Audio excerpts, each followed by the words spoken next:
Asus Asus নামটা দেখে যদি মনে হয়ে থাকে এটা একটা হাই এন্ড গেমিং ল্যাপটপ, তাহলে বন্ধু তুমি প্রথমেই ভুল করছো। এটা কোনো হাই এন্ড গেমিং ল্যাপটপ না। এর একটা নর্মাল ইউজের জন্য বানানো ডুয়েল কোর সেলেরন প্রসেসর দিয়ে তৈরি করা একটা ল্যাপটপ, যার সিপিইউ হচ্ছে ডুয়েল কোর সেলেরন N4500। একটা ডুয়েল কোর সিপিইউ যেটার বেসিক ক্লক স্পিড 1.1 GHz, যাতে আছে 8 GB র্যাম আর একটা M.2 NVMe Gen 4 SSD।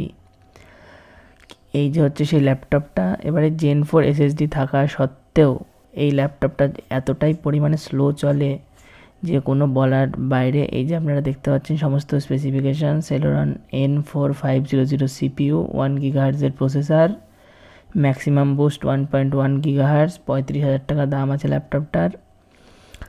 ল্যাপটপটা বেসিক কাজের জন্য তৈরি করা, কিন্তু যখন আসুস থেকে আপনাকে ল্যাপটপটা প্রোভাইড করা হবে তখন আপনি বেসিক কাজ কিন্তু করতে পারবেন না প্রথমেই। কারণ আসুস এবং উইন্ডোজ 11 এমন একটা জিনিস, উইন্ডোজ 11-এর প্রথম থেকেই হাজারখানেক বাড়তি অ্যাপ নামানো থাকে, এবং আসুসের তরফ থেকে মাই আসুস কেয়ার, গ্লাইডেক্স ওইসব অ্যাপ দিয়ে একদম ল্যাপটপটাকে ভরে ফেলে। যার জন্য আপনারা দেখতেই পাচ্ছেন সিপিইউর ইউসেজটা কতটা হাই যাচ্ছে, 100 থেকে প্রায় 80 থেকে 100-র মধ্যে প্রত্যেকবার। এই সিপিইউর ইউসেজটা আমরা আজকে এই ভিডিওতে সঠিক জায়গায় নিয়ে আসবো, যাতে এই ল্যাপটপটা কাজ করার উপযোগী হয়। র্যাম আছে এই ল্যাপটপে 8 GB, যার মধ্যে 4.5 GB ইউজেবল দেখাচ্ছে, কারণ অর্ধেক র্যাম ক্যাচেতে খেয়ে নিয়েছে। ল্যাপটপের স্পেসিফিকেশান প্রথমে আমরা করে নেব ল্যাপটপটা রিফ্রেশ 3-4 বার। আমি আপনাদের একটা শিখিয়ে দিই, উইন্ডোজ আর মেরে তাতে লিখবেন TREE, এতে আপনার ল্যাপটপটা 1000 বার একসাথে রিফ্রেশ হয়ে যাবে।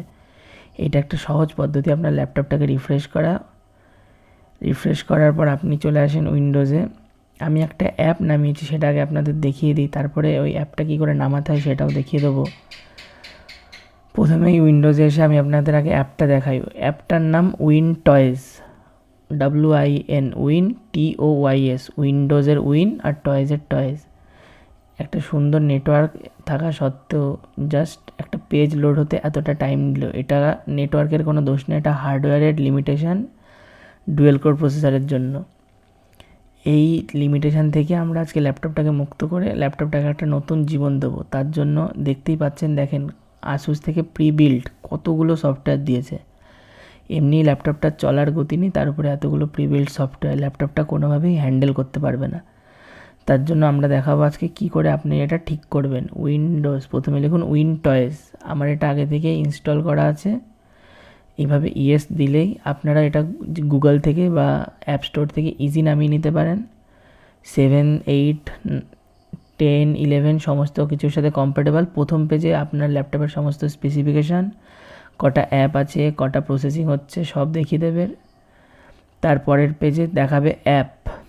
এই অ্যাপ পেজেরটাই নিয়ে আমাদের যত কাজ, ল্যাপটপে যত ধরনের অ্যাপ নামানো, সে যতটাই হিডেন অ্যাপই হোক না কেন, এর মধ্যে সমস্তটাই দেখা যায় যে এর মধ্যে কী কী অ্যাপ আছে। এবং আপনারা কোনো অদরকারি অ্যাপ, যেমন আমি এইভাবে ডিলিট করছি, 3 ডটে ক্লিক করার পর নিচে এসে আনইনস্টলে মেরে দিলেই আস্তে আস্তে করে যেভাবে ইনস্টল প্রসেসটা হয় সেই ঠিকইভাবে আনইনস্টল প্রসেসটা হবে। সে যতই হার্ড অ্যাপ হোক, যেমন যেগুলো মাইক্রোসফটের অফিসিয়ালি দেওয়া থাকে সেই অ্যাপগুলো ডিলিট করা যায় না, কিন্তু এইভাবে করলে আপনি সমস্ত ধরনের অ্যাপ ডিলিট করে দিতে পারবেন। বেছে বেছে যে অদরকারি অ্যাপগুলো আছে সেই অ্যাপগুলো আপনি ডিলিট করে দিলে আপনার পিসিটা বা আপনার ল্যাপটপটা হয়ে যাবে সুপার স্মুথ।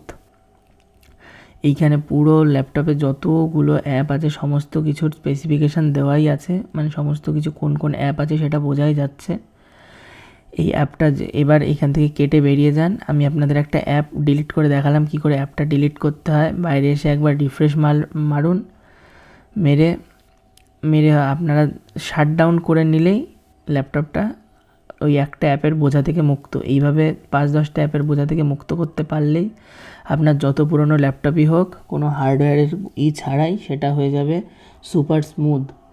দেখেন এইভাবে কী সুন্দর এইসব ছোটোখাটো প্রোগ্রাম কী সুন্দর খুলে যাচ্ছে, কিন্তু আগে হলে কিন্তু এটা খুলতো না। আমি কিন্তু মনে রাখবেন, আমি একটা প্রোগ্রামই ডিলিট করে দেখিয়েছি। আপনার ল্যাপটপে কতগুলো আননেসেসারি প্রোগ্রাম আছে সেগুলো দেখে আপনাকে ডিলিট করতে হবে। তাই আমার টাস্ক ম্যানেজার এখনও 100 থেকে নামেনি। আমি যদি আর 2 থেকে 3টে অ্যাপ ডিলিট করি তাহলে আমার টাস্ক ম্যানেজার 100 থেকে নেমে 80-50-এ চলে আসবে, এটা মাথায় রাখতে হবে। আর এই ল্যাপটপগুলো যেগুলো আছে সেগুলো গেম খেলার জন্য না, এটা প্রথমে মাথায় রাখতে হবে। এই ল্যাপটপগুলো গেম খেলার জন্য না। আবার উইন্ডোজ লিখে আমি আপনাদের আরেকবার দেখিয়ে দিই। প্রথমে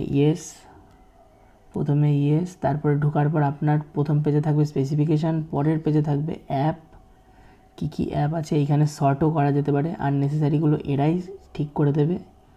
এই 3 ডটে ক্লিক করে আপনি করে দেবেন আনইনস্টল। তারপরে আপনি ল্যাপটপটা শাটডাউন মারলেই আপনার ল্যাপটপ হয়ে যাবে কার্যকরী।